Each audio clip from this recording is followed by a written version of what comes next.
저희 어머니도 100세가 넘도록 정정하셔서 자식으로서 얼마나 기쁜지 모릅니다.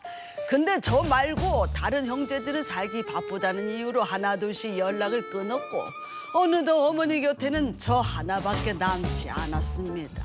어머니, 100세 생신 맞으신 거 축하드려요. 컨글레츄레이션. 여기 촛불 끄세요, 어머니. 아유, 막내야 고맙다. 촛불도 100번째 푸니까 아유 지겨워. 그나저나 너희 형 누나들은 왜 이렇게 다들 코빼기도 안 보이냐? 아유, 어머니, 사실 형 누나들하고 연락이 끊긴 지가 좀 됐어요. 형들도 뭐 곧 팔순이고 자기 건강 챙기기 바쁘다고 연락하지 말라고 그러더라고요. 겨우! 아유, 저런. 팔순밖에 안 된 시퍼렇게 어린 자식들이 응? 100살 넘는 어미를 외면해? 막내야, 안 되겠다. 내 앞으로 응? 땅 있는 거 알지?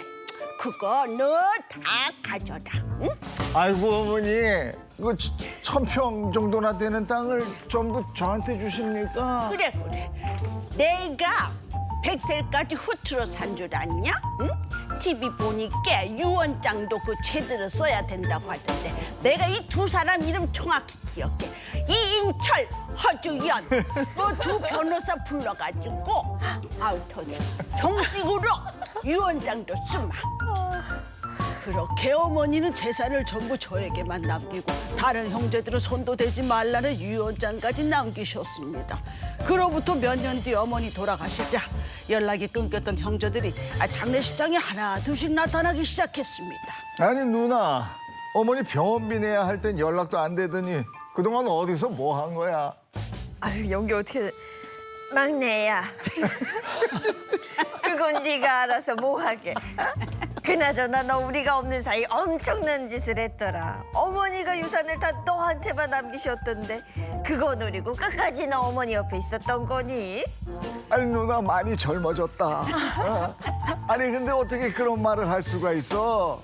유산 때문에 어머니를 모셨냐니, 이게 무슨 말이야? 에이, 네가 이걸로 누나랑 형들을 이길 줄 아는가 본데. 아니, 우리한테도 법적으로 유류분이라는 게 있다. 어디 유언장이 더 센지 유류분이 더 센지 그 가서 한번 가려보자고. 살아생전 어머니께 얼굴 한 번 안 비쳤으면서 유류분은 나눠달라고 하는 참.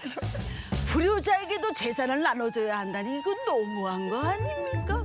불공평한 유류분 제도를 뜯어 고칠 수는 없나요? 힘들었어. 이게 유류분 때문에 형제들 간에 문제가 생긴 그렇죠. 건데 구체적으로 어떻게 된 거예요? 네, 형제 간 이 유산 다툼이 대법원까지 갔던 사건입니다. 이 제주도에 살고 있던 어머니 A 씨는요, A 씨는 자녀 5명을 두고 있었는데 네. 그중에 이 어머니를 부양했던 건 아들 B 씨뿐이었습니다. 이 B 씨 같은 경우는 어머니가 72살부터 네. 107살까지 35년간 제주도에서 대단하시- 홀로 부양을 했고요. 홀로, 와. 그동안 어머니의 치료비만 1억 2천만 원을 혼자서 지출했다고 합니다. 이 B 씨가 혼자 어머니를 부양하는 동안 이 다른 형제 자매들이 도와주지 않았다고 하고요. 제주도를 떠나서 생활하면서 사실상 어머니와 이 형제 자매들이 교류가 단절돼 있는 상태였다고 합니다. 아니, 형제가 5인데 그중에 한 명만 그것도 35년간 홀로 제주도에서 어머니를 극진히 모셨던 거네요. 대단하시다. 치료비 부담도 만만치 않았을 텐데 그럼요. 정말 요즘 보기 드문 효자예요. 맞아. 네, 그렇습니다. 특히 또 어머니가 이 아들한테 굉장히 고마움을 느꼈던 사건이 하나 있었는데 이게 1963년쯤에요. 네. 그러니까 이 어머니의 A 씨의 남편이 45만 원 정도의 이 보증 채무를 지면서 부부간 갈등이 좀 있었다고 합니다.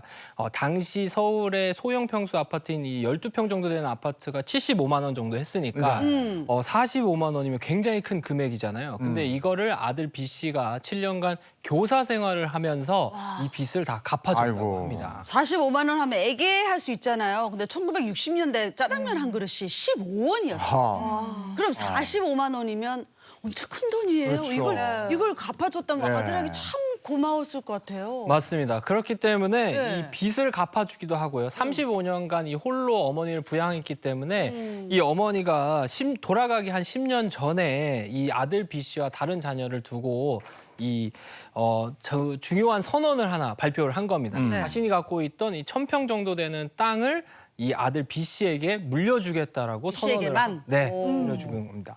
그래서 이 어머니는요, 아들이 과거 이 아버지의 채무를 대신 갚아준 것을 돌려주지 못해서 평생 한이 되었다면서요. 그 빚을 갚아주는 대신에 땅을 증여하겠다라고 선언을 한 겁니다. 또 다른 자녀에게는 너무 서운해하지 말라고 조금의 이의도 갖지 말라고 당부했다고 합니다.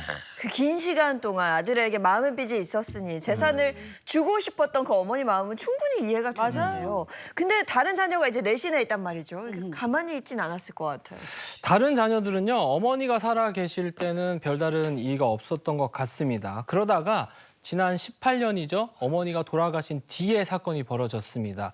이 30년 넘게 연락이 되지 않았던 이 형제자매 4명이 어머니 별세 직후 B 씨에게 혼자 증여받은 이 1,000평 토지를 나눠달라고 주장을 한 것인데 B 씨가 이를 거절하자 법적으로 소송까지 제기한 겁니다.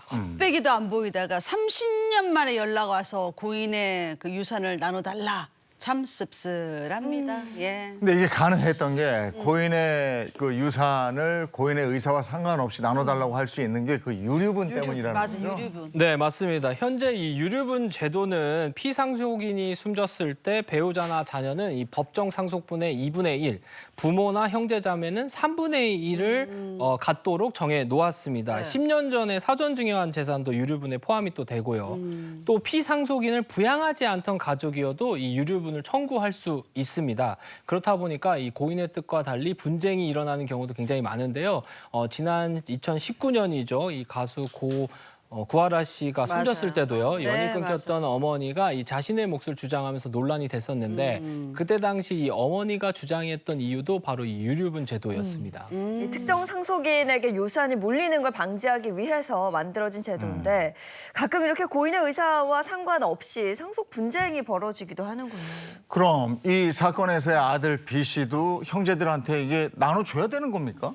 결론적으로는 대법원에서는 나눠주지 않아도 된다고 판결했어요. 그래요. 다행이네요. 왜냐하면 이게 원칙적으로는 이제 생전에 특별한 자녀에게 이제 증여하는 경우가 있잖아요. 이걸 이제 특별 수익이라고 해요. 왜냐하면 이거를 상속재산에 포함하지 않으면 다 미리 증여해가지고 다른 사람을 못 받게 하는 문제가 생길 수 있기 때문에 미리 받은 것도 특별 수익으로 계산해서 다 상속재산에 분할해서 이제 그 참작이 되는데요. 하지만 예외적으로 이 사건과 같이 이 부모님을 극진하게 이제 부양을 했잖아요. 네. 그거에 대한 조건으로 증여했다고 보아서 여기에는 예외적으로 특별 수익에 포함되지 않아서 결론적으로는 상속재산에 포함되지 않는다. 나눠주지 않아도 된다. 이렇게 하게 되었습니다. 그러니까 부모를 모셨다던가 아니면 부모의 빚을 대신 갚아준 효자라면 그 대가로 받은 그런 재산 상속 같은 경우는 형제들한테 나눠주지 않아도 되는 거네요. 그렇게 판결이 난 거죠. 우리가 유류분을 계산할 때 이 기초 재산에요. 원칙적으로 이제 특별 수익을 받은 것은 포함을 시키고 기여분 부분은 빼게 됩니다. 특별 수익이라고 하는 것은 이 변호사님께서 너무 잘 설명해 주셨지만 생전에 미리 증여하거나 유증을 통해서 예뻐하는 자식들, 뭐 주고 싶은 자식들에게만 돈을 더 주거나 재산을 더 준 거예요. 네. 예를 들어서 우리 형제들 많은데 나만 결혼 자금 엄마한테 많이 받았다든가 나만 유학 자금 많이 받았다든가 아니면 나만 토지나 주택을 증여받았다든가 이런 것들이 이제 특별 수익으로 판단이 될 수 있는 건데 다른 형제들에 비해서 내가 더 많이 받았으니까 그거는 이제 유류분 계산할 때 포함해서 나눠줘야 된다는 것이 원리거든요. 네네네. 그런데 지금 보통 같은 경우에는 이 특별 수익은 이렇게 증여받은 게 재산, 사전에 증여받은 경우들이 많고 늘 그런 건 아니지만 기여분은 사망하고 나서 이렇게 상속 재산 분할을 할 때 따지게 되는 경우들이 많은데요. 이 사건 같은 경우에는 생전에 증여받은 재산이어서 특별 수익처럼 보인다고 하더라도 그 실질이 이렇게 기여분의 성격을 갖고 있다고 하면 그 부분은 유류분 산정의 기초재산에서 빼도 된다라고 판단을 한 것으로 보입니다. 네, 유류분 제도는 꼭 필요하지만 네. 앞선 사건처럼 뭐 35년간 부모, 네. 어머니를 나몰라라 했거든요. 혹은 뭐 자녀를 양육하지 않은 사람에게도 이런 상속 재산을 줘야 될지 이 부분은 참 문제가 되는 것 같습니다. 그래서 얼마 전에 유류분 제도에 대한 문제가 헌법재판소에까지 네. 올라갔다고 들었어요. 네, 맞습니다. 지난 17일이죠. 이 유류분 제도의 위헌성을 따지기 위한 첫 공개 변론이 열렸습니다. 이 헌재 심판대에는요, 이와 관련해서 이 유류분 관련된 사건이 한 40건 정도 이미 올라와 있다고 하는데요. 그중에 한 2건의 사건을 병합해가지고 첫 변론이 열리게 된 겁니다. 지금의 유류분 제도가 문제다 이렇게 주장하는 사람들이 꽤 많더라고요. 그 대표적으로 어떤 사건이 있는 거죠? 일단 그 어머니가 생전에 그 손자와 며느리에게 증여한 부동산 때문에 이 딸들이 유류분에 침해를 입었다고 소송을 한 사건이 하나 있었습니다. 지난 2007년의 일인데요. 이 6남매를 두었던 부부가 생전에 재산을 자녀에게 모두 분배하고요. 유일하게 남겨놓았던 것이 이 경기도 하남시에 토지만 남겨뒀었다고 합니다. 이 부부는 딸들에게 토지를 물려주려고 했는데 이 양도소득세를 제외하면 큰 금액이 남지 않아서 이 다른 재산은 딸들에게 먼저 주었다고 하고요. 그 후 토지를 이 맏며느리와 손자에게 증여를 하고 부부는 이 맏며느리 집에서 여생을 보내다가 2014년과 2017년 각각 사망을 했습니다. 근데 이 사망한 이후에요, 이 4명의 딸들이 자신들이 받아야 할 이 재산의 몫을 돌려달라면서 맏며느리와 손자에게 유류분 반환 청구 소송을 냈고요. 이 억울함을 느꼈던 이 맏며느리와 손자가 이 사건을 헌법재판소에 헌법 소원을 제기하게 된 겁니다.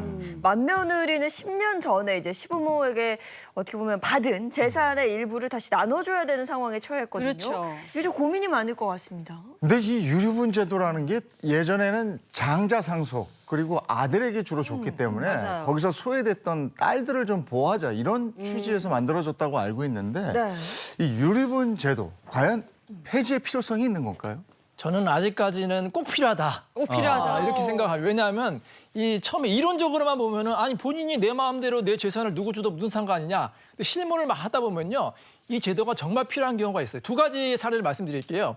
아까 우리 이 MC님도 말씀하셨듯이 원래 이 제도는 딸들 여성을 보호하기 위한 제도였어요. 맞아요. 왜냐하면 장난만 다 주는 걸 관습이 있었잖아요. 근데 아직도 많이 있습니다. 아직도 아들한테 더 많이 주는 경우가 많이 있거든요. 그럼 딸들이 유일하게 이제 주장할 수 있는 게 유류분이에요. 근데 만약에 유류분이 없어지면 딸들이 하나도 못 받게 됩니다. 그럼 우리 여성을 보호할 수 있는 제도가 없어지게 되는 거고요. 2번째 사례는 어떤 경우가 있냐면 이제 100세 시대잖아요. 네. 그러면 이제 본인의 판단 능력이 좀 저하될 경우가 있어요. 완전 침해는 아니고. 네네. 그럴 경우 옆에서 재산을 꼬드기는 사람이 꼭 나타나요. 뭐 예를 들어서 간병을 누가 이제 막 해주다가 뭐 본인한테 좀 재산을 주세요. 뭐 이런 경우도 있고 아니면 갑자기 불효자가 나타나가지고 내가 모시겠다. 이렇게 해서 모셨는데 나중에 알고 보니까 그 재산이 모두 다 장남이라든지 그 간병이라 넘어가는 경우가 있어요. 그럴 때 남아있는 가족들이 유일하게 주장할 수 있는 게 유류분이거든요. 네. 근데 만약에 유류분 제도가 없어지면 그 간병인, 그 장남한테 다 가게 됩니다. 보호할 수 있는 장치가 최후의 장치가 하나도 없게 되는 거예요. 오히려 유류분 제도가 없어지면 이혼이 늘어날 수도 있어요. 왜냐하면 그나마 상속이나 유류분 제도가 있기 때문에 이혼을 안 하고 버티는 건데 유류분 제도가 없어지면 이혼해서 재산이라도 받자 이렇게 하는 경우도 많이 있거든요. 여러 가지 부작용이 생길 수가 있어요. 이혼 전문 변호사님 돈 많이 벌으시겠는데? 아니 뭐 저보다는 대의를 생각해야죠. 제도를 완전히 폐지하는 것보다는 이 부작용을 보완하는 쪽으로 가정법원에서 기호들을 정하면 돼요. 불효자가 만약에 주장하면은 그 기호들을 이제 뭐 박탈하거나 이제 축소하면 되니까 제도는 살려두되 부작용만 좀 보완하는 측면으로 갔으면 좋겠습니다. 근데 변호사님 유류분 받으려고 이혼 안 하고 버티는 건 무섭지 않나요?